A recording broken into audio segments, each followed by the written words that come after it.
Hello students, स्वागत है आपका अपने चैनल स्टडी विद मी पाठशाला। आज के इस वीडियो में हम देखेंगे विशेषण, एडजेक्टिव जिसको हम इंग्लिश में बोलते हैं।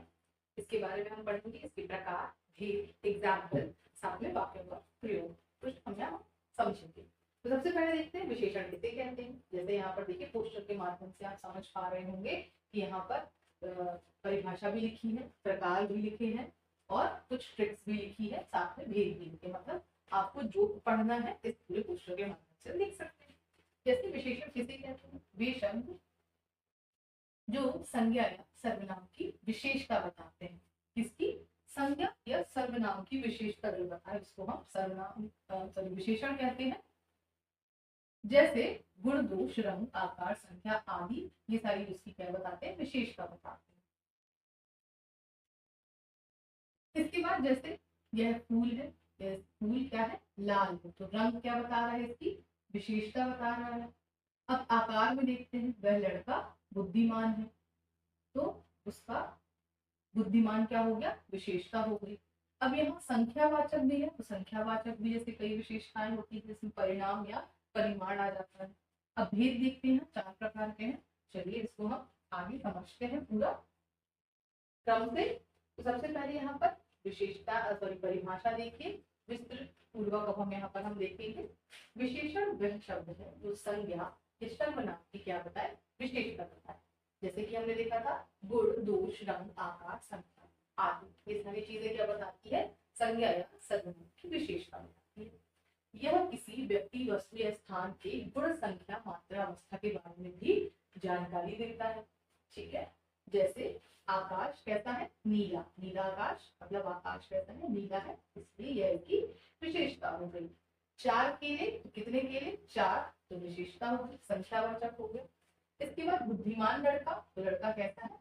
बुद्धिमान, तो यह हो गया इसका इनकी विशेषता बताने वाली। इसके बाद देखते हैं आगे।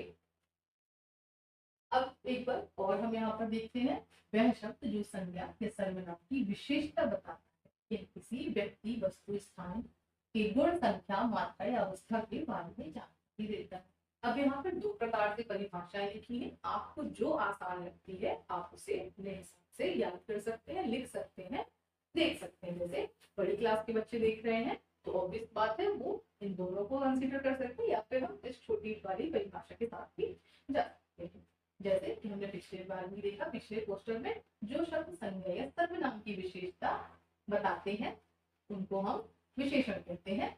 आपको ये जैसे यहाँ लिखने की आवश्यकता नहीं है, वो तो आपके समझाने के लिए दिया गया है कि जो विशेषता है, जैसे गुण, दोष, आकार, रंग, संख्या आदि, इनको हम उन्हें हम विशेषण कहते हैं। आप इतना भी लिख सकते हैं, जो शब्द संज्ञा या सर्वनाम की विशेषता बताते हैं उन्हें हम विशेषण कहते हैं।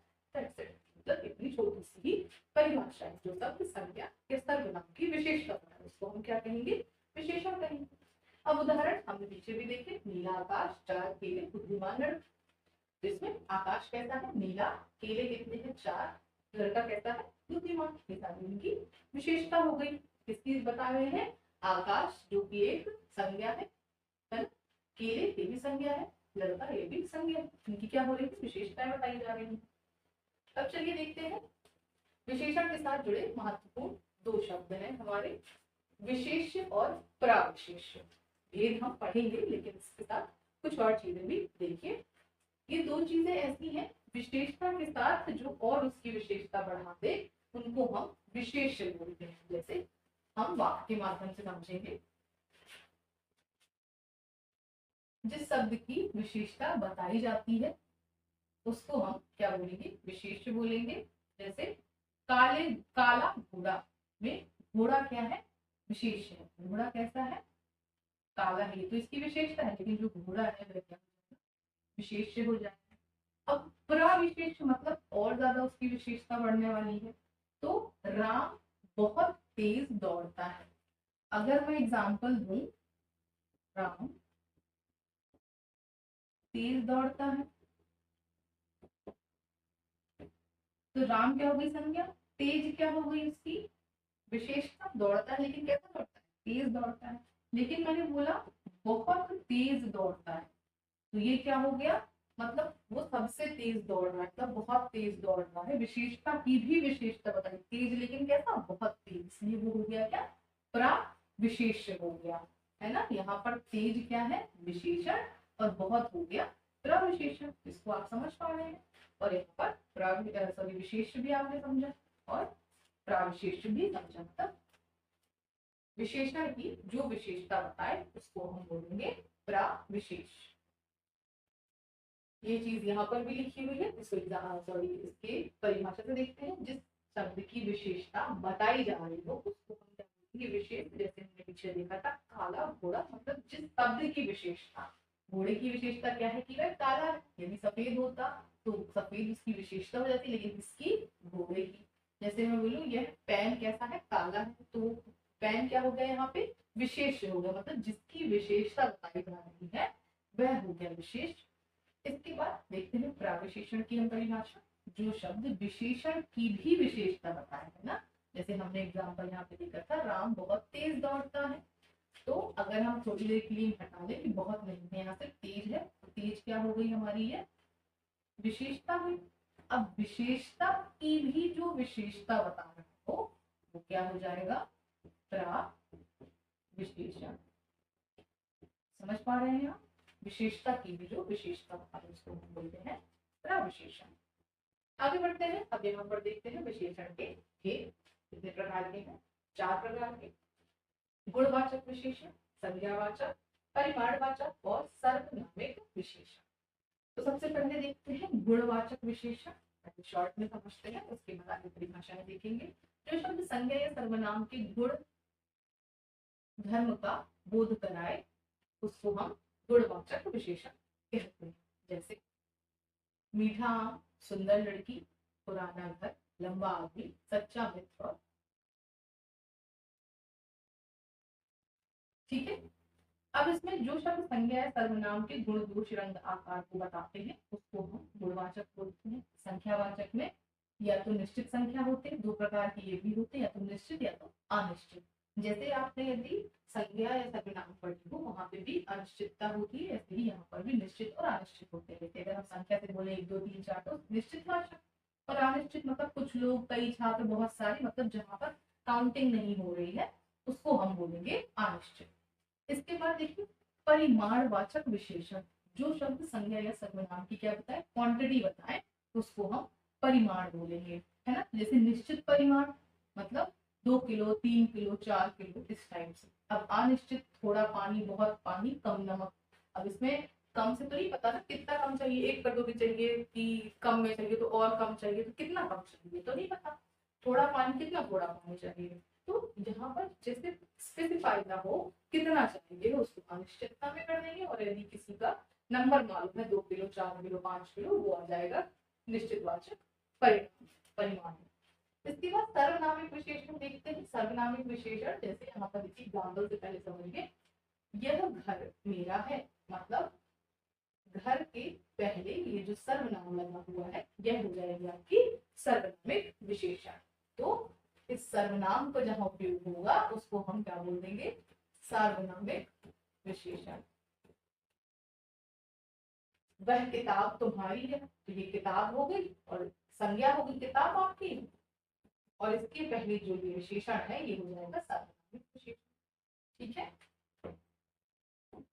आगे बढ़ते हैं, इनकी परिभाषाएं देखते हैं। तो सबसे पहले मुख्य रूप से विशेषण 4 प्रकार के हमने पीछे पढ़े, गुण विशेषण, संख्या विशेषण, परिमाणवाचक और लास्ट में सर्वनामिक विशेषण। तो सबसे पहले देखते हैं गुणवाचक विशेषण। जो शब्द संज्ञा या सर्वनाम के गुण दोष रंग आकार या अवस्था का बोध कराते हैं उनको हम क्या बोलते हैं, गुणवाचक। जैसे मीठा आम, सुंदर लड़की, पुराना घर, लंबा आदमी और सच्चा मित्र। संज्ञा या सर्वनाम के गुण दोष बताए, है ना। वैसे हमने परिभाषा में ही समझा है, जो संज्ञा सर्वनाम की विशेषता बताए वो पूरा तो विशेषण हो गया। गुणवाचक में क्या है, जो संज्ञा या सर्वनाम के दोष आकार अवस्था, है ना, ये चीजें याद रखना, गुण दोष रंग आकार और अवस्था बताए उनको हम क्या बोलते हैं, गुणवाचक विशेषण। अब संख्यावाचक विशेषण में, संख्यावाचक में देखिए 2 हमने पढ़े थे, निश्चित और अनिश्चित। जो शब्द संज्ञा या सर्वनाम की संख्या बताते हैं उनको हम संख्यावाचक विशेषण कहते हैं, जो कि दो का टाइप है।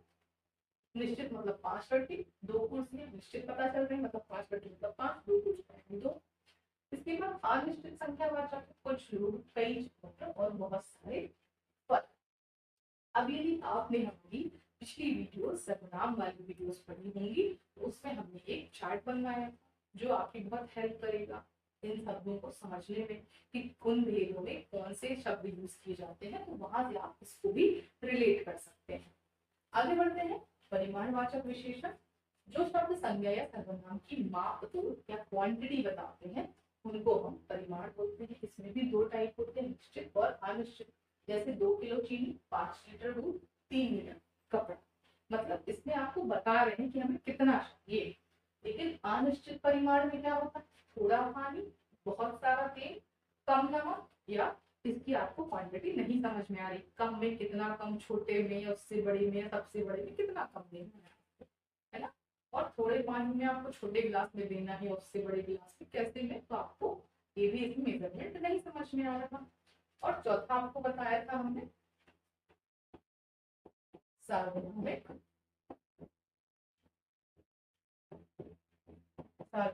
विशेषण, जो क्या है, जब कोई सर्वनाम शब्द संज्ञा से आकर उसकी विशेषता बताता है उसको हम क्या बोलते हैं, सर्वनामिक विशेषण। जैसे कि हमने क्या देखा था, यह घर मेरा है, या फिर यह घर हो गई आपकी संज्ञा और यह हो गया आपका तो संज्ञा सर्वनाम की यहाँ पर साथ में जब ऐड हो जाता है तो ये हो जाता है सर्वनामिक विशेषण। इस प्रकार से हमने इसके चारों भेदों को समझा और जाना। अब देखिए विशेषण की कुछ अवस्थाएं भी होती हैं। अवस्था से मतलब ऐसा समझ लीजिए, जो कि हमने विशेष और प्राविशेष पढ़े थे इसको भी रिलेट करता है। मतलब मूल अवस्था मतलब पॉजिटिव डिग्री, राम सुंदर है, मतलब नॉर्मली हम बता रहे हैं कि संज्ञा की एक विशेषता है क्या, वह सुंदर लड़का है, क्योंकि क्या है, सुंदर। नॉर्मल शब्द है, नॉर्मल वाक्य है, राम सुंदर है। अब उत्तरावस्था मतलब कंपैरेटिव, मतलब कुछ लोगों के बीच में क्या हो रहा है, तुलना हो रही है, कंपैरेटिव हो रहा है। तो राम श्याम से अधिक सुंदर है, मतलब दो लोगों के बीच में क्या हो रही, तुलनात्मक बातें हो रही है। राम श्याम से अधिक सुंदर है, उत्तरावस्था में अधिक सुंदर है, यह भी देखिए विशेषता ही चल रही है ना। इसके बाद तीसरा देखिए उत्तमावस्था मतलब सुपरलेटिव, राम सबसे सुंदर है। देखिए कितने लोग खड़े हैं, मान लीजिए काफी सारे लोग, 8, 10, 15 लोग खड़े हैं, उनमें से भी राम की बात क्या हो रही है, राम सबसे सुंदर है। ठीक है, तो यहाँ पर सबसे सुंदर मतलब किसी से उसका कोई कंपैरिजन ही नहीं है, वह सबसे सुंदर है।